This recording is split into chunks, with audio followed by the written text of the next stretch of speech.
Hello everyone, this is Ariel Clay, the San Joaquin County 4-H Program Representative. And today we're going to talk about how to do your Leadership Development Report on the online record book. So to do that, you go up here to the LDR tab. LDR is short for Leadership Development Report. And it will take you to this page. Now you'll notice it isn't like the PDR or the APR where you can make individual entries and then it fills in the correct part of the form. The Leadership Development Report is a little bit different.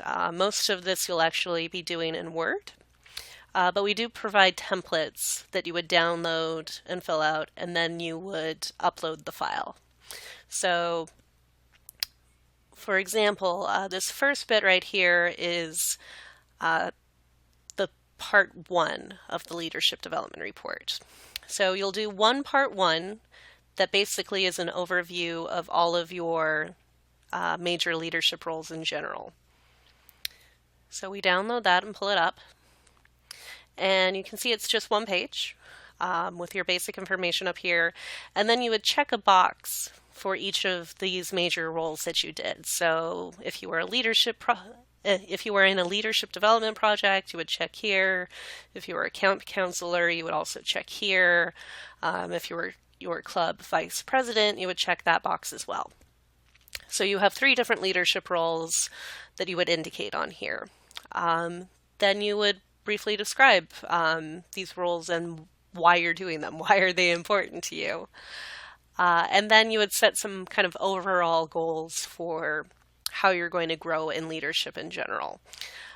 So this is meant as just kind of an overview of what steps you're taking in leadership in general this year.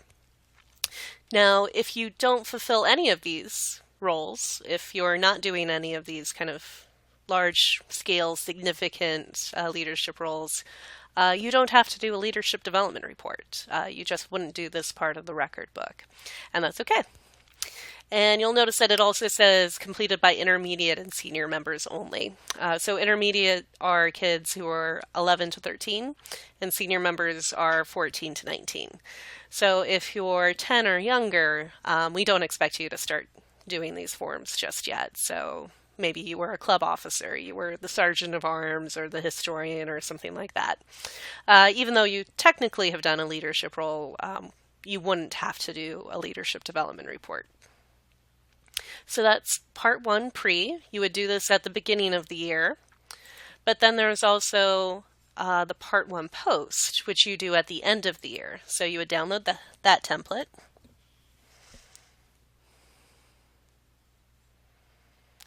And then it just asks you a couple of questions about how your year actually went. Did you meet the goals that you identified in the pre-part? What did you learn about leadership? Basically just kind of reflecting on your year overall.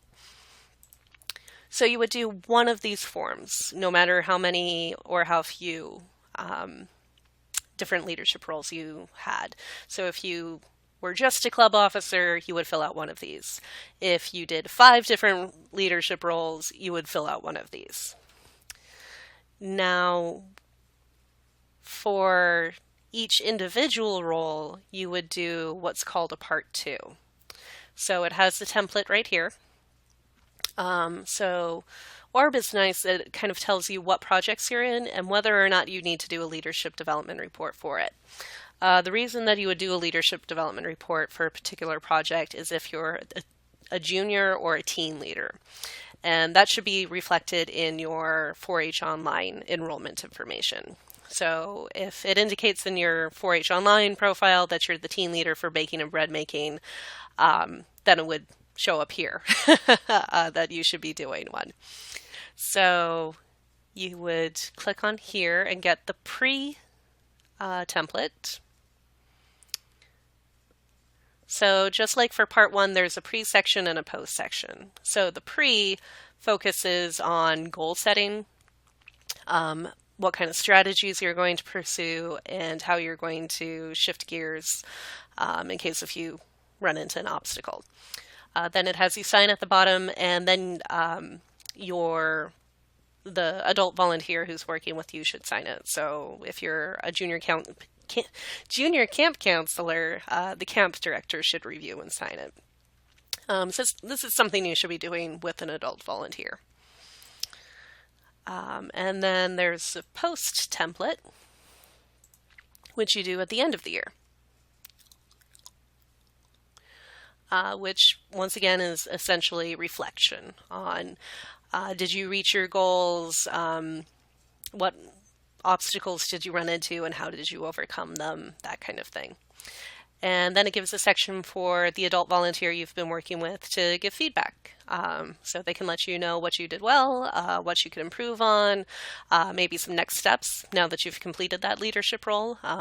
Maybe there's something more that you can move on to, that kind of thing. And then once again, your signature and your adult partner's signature. So for part 2, you'll have one for each role you do. So let's say that I was the team leader for all 3 of these projects. I would do a part 2 for bread making, another part 2 for cultural arts, and a third part 2 for my equine and ponies. Now, if you did other leadership roles other than these ones for your projects, you can choose them from this drop-down menu, or drop-up menu. It went upwards. So it gives you different officer positions, some of the more common ones. If you were a club officer that isn't listed here, for example, a lot of clubs have a recreation officer. But it's not specifically listed here. You could choose club officer. It has some other common leadership roles like camp counselor, state ambassador, participating in an exchange program, participating on an area program committee. So that's part of the state management board. So if you're taking a state level leadership position, that would be included here. And then other leadership programs. So maybe you were in a leadership development project, or you were a county level key leader for something and was a major leadership role that you took on at the county level. You would choose other leadership program, and then you would just explain on the part 2 in a little more detail what it was. So you would put down a description that matched here. So like leadership development project, or food fiesta key leader, or something like that. Okay, and then you would just upload once you fill these out, you would upload the file by clicking on choose file, and then you would find that Word file wherever it is stored on your computer, and then upload it. And then it'll be stored on your ORB. So as you can see, you don't really make your leadership development record in ORB, but you can store it there. And it provides templates to everything that you need in order to complete these leadership development records. If you have any questions about different leadership roles, or how you should be using your LDR forms to set your goals and reflect on them, talk to your club leaders or contact your county office. We're more than happy to help you out with them. All right, that does it for this video. We'll catch you in the next one.